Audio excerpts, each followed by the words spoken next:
बच्चों आप सब कैसे हैं। बच्चों आज हम आपको बड़ विचार का शेष भाग समझाने जा रहे हैं। पिछले वीडियो में हमने आपको स्वर के बारे में समझाया था, तो आज हम आपको व्यंजन समझाने जा रहे हैं। तो व्यंजन आप विधिवत समझिएगा, ध्यान से सुनिएगा कि व्यंजन किसे कहते हैं। तो आइए हम आपको व्यंजन के बारे में बताते हैं कि व्यंजन कहते किसे हैं। तो व्यंजन किसे कहते हैं आप उसको अच्छे से समझिए। कह रहे हैं स्वरों की सहायता से उच्चारित उन ध्वनियों को व्यंजन कहते हैं जिनके उच्चारण में श्वास वायु मुख के अलग अलग भागों से टकरा कर निकलती है। हिंदी में कुल 33 व्यंजन होते हैं, परंतु संयुक्त तथा अन्य व्यंजन को मिलाकर इनकी संख्या कितनी हो जाती है? 39 हो जाती है। तो बच्चों आज हम आपको व्यंजन के भेद बताते हैं।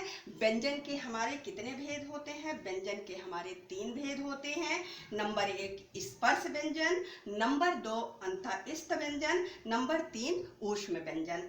अब हम आपको बताते हैं कि स्पर्श व्यंजन कैसे कहते हैं। स्पर्श का अर्थ है छूना, आप लोग जानते ही हैं। तो बच्चों का से माँ तक के वर्ड किसके अंतर्गत आते हैं? का से माँ तक।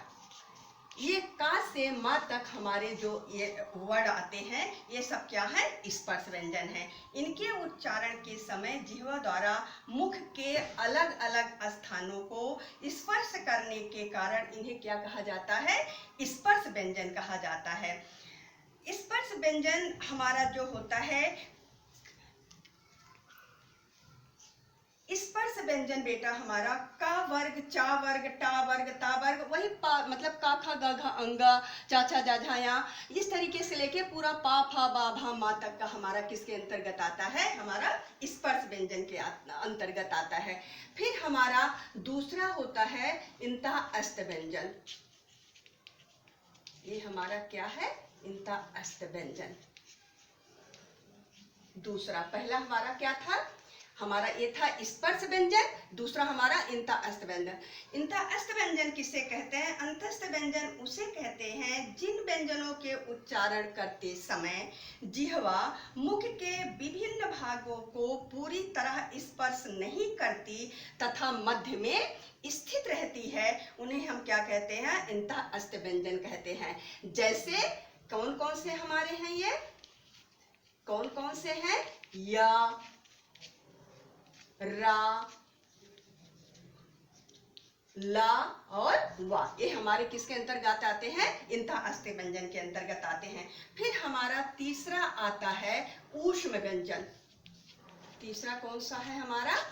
ऊष्म व्यंजन।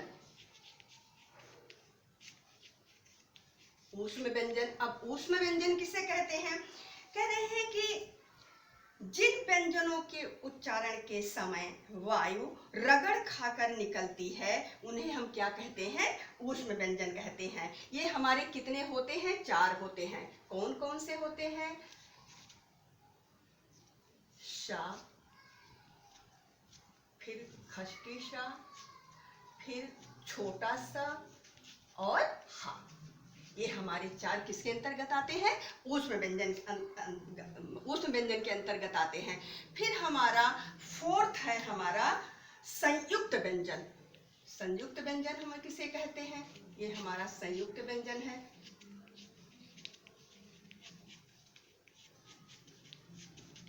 संयुक्त व्यंजन किसे कहते हैं? कह रहे हैं 2 अथवा 2 से अधिक वर्णों के संयोग से बनने वाले व्यंजन को हम क्या कहते हैं? संयुक्त व्यंजन कहते हैं। जैसे कि ले लीजिए आप ता प्लस रा मिला के क्या बन गया?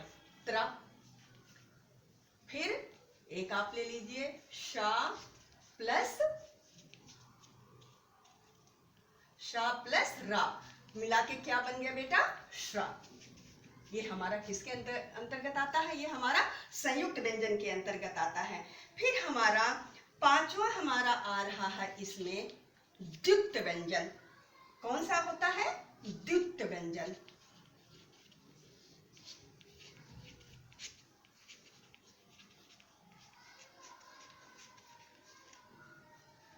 द्युक्त व्यंजन किसे कहते हैं? कह रहे हैं एक जैसे दो व्यंजनों का एक साथ आना क्या कहलाता है? द्वित्व व्यंजन कहलाता है। जैसे सज्जन, क्या आया? सज्जन। अब इसमें क्या हो गया? जा दो एक साथ है, इसलिए हमारा क्या हो गया? द्वित्व व्यंजन आ गया। अब हम आपको बताएंगे कि व्यंजनों का वर्गीकरण कितने प्रकार से हुआ है। तो आइए हम आपको बताते हैं।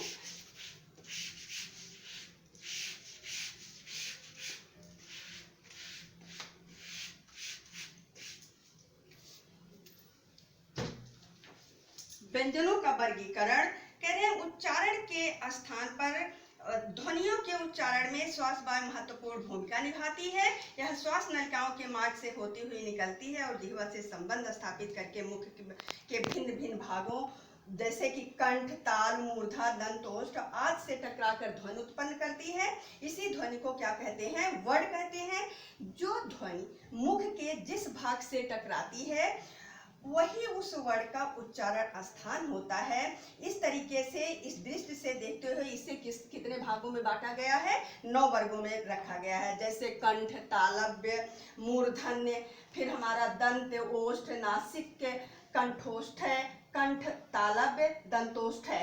तो हम जिस शब्द का जैसे का खा गा घा ये हमारा कंठ हो गया, तालव्य हमारा हो गया चा छा जा झा या, फिर हमारा मूर्धन्य हो गया टा ठा डा ढाड़ा, फिर हमारा दंत हो गया त थ द ध। जब हम करते हैं तो जो दांत में हमारा छू जाता है।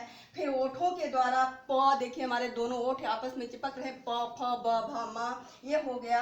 नासिक किसे कहते हैं? जैसे अंग, फिर ञ ड़ न म, ये हमारा नासिक के अंतर्गत आ जाता है। कंठोष्ठ है जिसका उच्चारण ओ और औ कंठ से हो रहा है। कंठ तालव्य जिनका उच्चारण कंठ तथा तालु दोनों से होता है, उसे जैसे ए ऐ, ये हमारा हो गया। दंतोष्ठ है जिसका उच्चारण कह रहे जिनका उच्चारण दांत तथा ओठों की सहायता से होता है, उन्हें क्या कहते हैं? दंतोष्ठ वर्ण कहते हैं। जैसे वा। फिर उसके बाद आता है हमारा श्वास के आधार पर ये कितने भागों में बांटा गया है? तो श्वास के आधार पर ये 2 भागों में बांटा गया है। पहला हमारा जो है हमारा अल्प प्राण, दूसरा हमारा महाप्राण। ये श्वास के आधार पर ये श्वास के आधार पर कितने? श्वास के आधार पर 2 भागों में, श्वास के आधार पर 2 भागों में बांटा गया है। इसको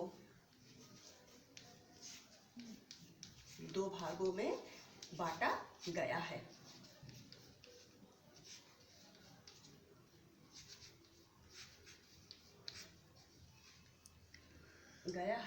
नंबर 1 हमारा क्या है? अल्प प्राण।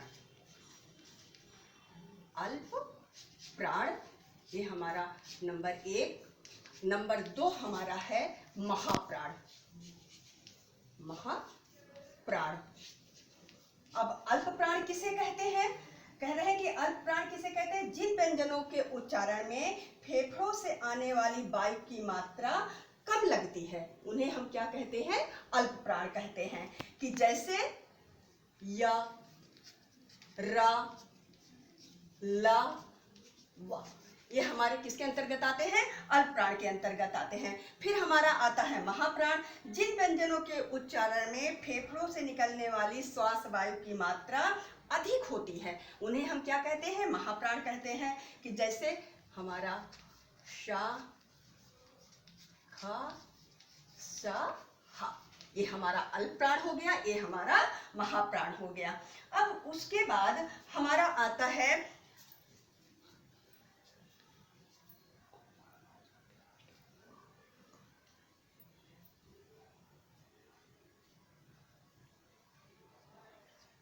ये हमारा बेटा हो गया दोनों। उसके बाद हमारा आता है वर्ण विच्छेद। बेटा हमारा वर्ण विच्छेद आता है। उसके बाद हमारा एक होता है अघोष और सघोष भी होता है। स्वर तंत्रियों में कंपन के आधार पर इसको 2 भागों में बांटा गया है। पहले का नाम है हमारा अघोष,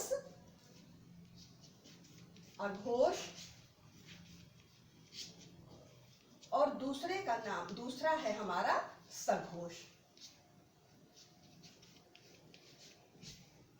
पहला अघोष और दूसरा सघोष। अब अघोष किसे कहते हैं? जिन ध्वनियों के उच्चारण में स्वर तंत्रियों में कंपन होती है उसे हम क्या कहते हैं? अघोष कहते हैं। तो अघोष का हमारा उच्चारण क्या होता है? जिसमें कंपन नहीं होता, जिसमें कंपन नहीं होता हम उसे क्या कहते हैं? अघोष। जैसे क, अब इसमें कंपन नहीं होता है, क, ख, ग, घा, ये सब हमारे किसके अंतर्गत आते हैं? मतलब आर, ये जो हमारे होते हैं का, खा, गा, घा जो होता है ये सब हमारा किसके मतलब इत्यादि और कई होते हैं, चा, टा, ठ, ड, मतलब इस तरीके से जिसमें कंपन नहीं होता उसे हम क्या कहते हैं? अघोष कहते हैं। और जिसमें कंपन होता है,